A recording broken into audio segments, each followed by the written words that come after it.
Now, we're in a beautiful spot here right now in the very heart of London, Hyde Park near Lancaster Gate.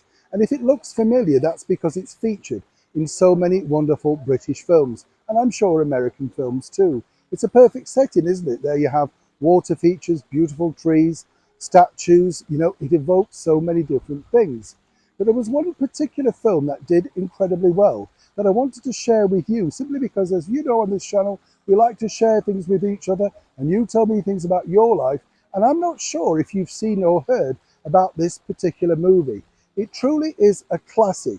Although it was made way back in 1956, it starred none other than our very own blonde bombshell, Diana Dawes. Now, Diana Dawes to many people was simply a blonde bombshell, a rival to Jayne Mansfield, Marilyn Monroe, Mamie Van Doren, Cherie North. There was simply nobody quite like Diana Dawes here in the 1950s. She brought glamour and, of course, sophistication to all of those wonderful productions that she starred in. She had a pink Cadillac that she drove around town. She was part of the Rank Film organisation and, for a brief period, can you believe this, went to the Rank Charm School. This was sort of a finishing school to show you how to behave as an actress. I know Diana was never going to be that sort of character.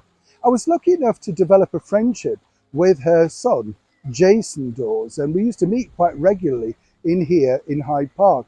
We were never fast friends, as it were, because he was going through difficult and troubled times. But he told me a lot about his mother, who he sadly lost when he was simply a teenager. And I don't know if you know this, but her fortune is still missing to this day. Nobody truly knows what happened to Diana Dawes' missing millions. Seemingly, he didn't come out of it too rich either. But it's fascinating stuff. Back to this movie, Yield to the Night. The reason why we're here is parts of the movie were filmed here, literally in Hyde Park, Trafalgar Square. And it's an excellent movie. And it shows for the very first time what a superb actress Diana Dawes truly was. As I said, I wasn't lucky enough to meet Miss Dawes in person. I was aware of her, and consequently I think many people were. She was the sort of character that survived so many different things in the world of theatre, cinema, cabaret. She did everything to make money. I was lucky enough to meet a close friend of hers, Jess Conrad, who told me a little bit about her lifestyle and what it was like being a friend of Dawes. Diana Dawes always claimed it was nothing to do, or the story based on the very last woman to be hanged here in the United Kingdom, Ruth Ellis, although her story was just a couple of years previous. Very dramatic story if you look into it also. Ruth's story was that seemingly of a, shall we say, Soho barmaid mistress, and she just simply got in with the wrong crowd, too fast, too loose. Diana played a similar character in Yield to the Night, really backed up by the brilliant Yvonne Mitchell and Michael Craig. When the movie was released, it became an instant box office hit. But that didn't really help Diana land more of those creative roles. She was far too lucrative, you see, as a blonde bombshell. But as I said, this particular movie for her was the one that she felt truly showed finally she could be anything more than just a blonde on screen. As the years went on, it was interesting to see Diana's career.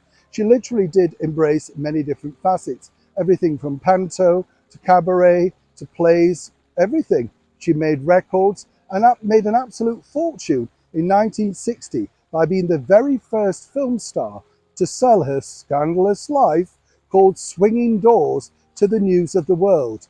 In that money in those days, £35,000, which was like millions today. Was it really that swinging, and was it really that dangerous? Absolutely not. Diana continued to sell her story for many years to come.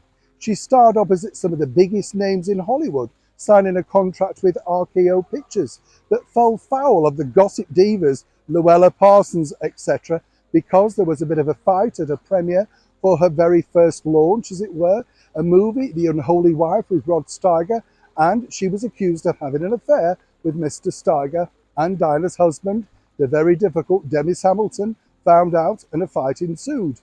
A poolside splash, and once again she was all over the front pages of the gossip mags, basically telling her to go home.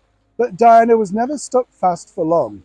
Famously, she took to a gondolier at the Festival of Film, the Cannes Film Festival, in a mink bikini, creating headlines around the world.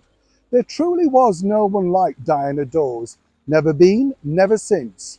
But if you want to see Diana's acting at its best, there are clips of it on YouTube, and Yield to the Night really showcases what a wonderful talent she amazingly was, far more than just a beautiful goddess of the silver screen, and more importantly, left us way too young, just in her early 50s, all thanks to that terrible disease of cancer.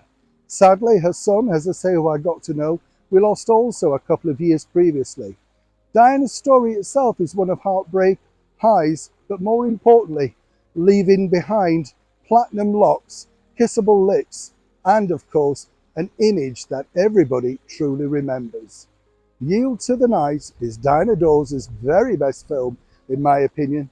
And as I say, the reason why we're here right now in Hyde Park is that those particular chilling scenes in the beginning of the movie were literally filmed right here. Neil Sean in the very heart of London.